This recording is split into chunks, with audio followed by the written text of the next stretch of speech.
नमस्कार मंडळी. तर बघा आज आपली आता मका एक 8 दिवसात येते काढायला. तर बघू शकता तुम्ही, हे बघा ही कणीस तुम्हाला दाखविण्यासाठी मोडते. आता मोडायचं नव्हतं मला,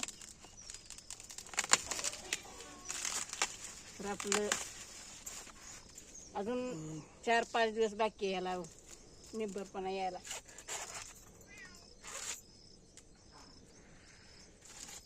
सुटकर नाही, बघू शकता तुम्ही. या खायला कसं ह्याच ही 60 किती दिवस लागत? 2.5 महिन्याचा आहे. 80 दिवस लागते बघा.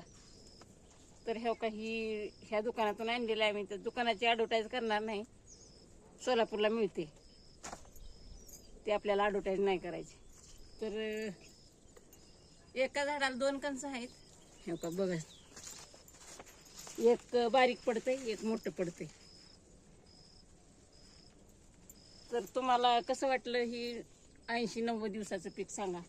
90 दिवसात बियासाठी होते आणि 80 दिवसात खाण्यासाठी.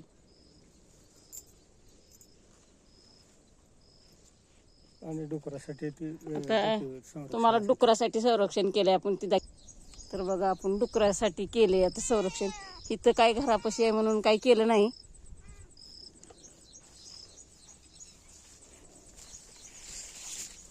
तरी पण डुकरं ऐकत नाहीत. एके दिवशी एक मारलंय तरी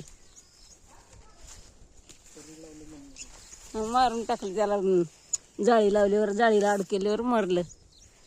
काही असं केले जुगाड. ऐका,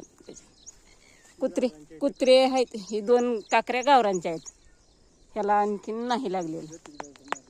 आता उडदाचं झाड ठेवलंय तर त्याला शेंगा आल्यात. बघा शेंगा किती. पेरलं असतं तर आलं नसतं असलं. तर ह्याच्या पण शेंगा निब्बर झालेत बरं का.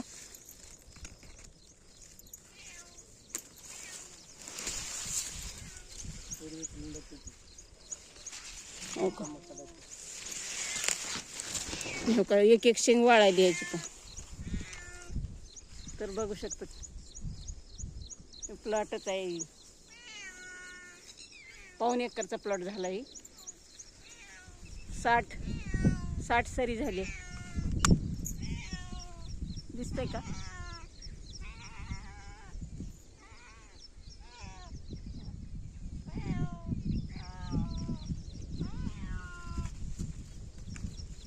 तर आमच्या मका कशा वाटल्या तुम्हाला कमेंटमध्ये सांगा.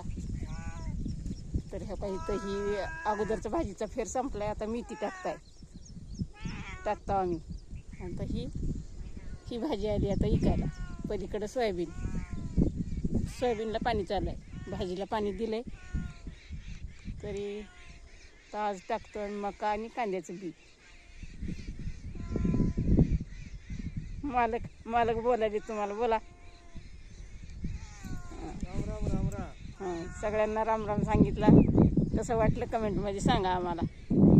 आमचा ही बिल्लोटा बी पण आलाय, त्याला भूक लागली आहे. तिकडे किट्टू राणी आहे, कट्टू का किट्टू काहीतरी नाव आहे तिचं.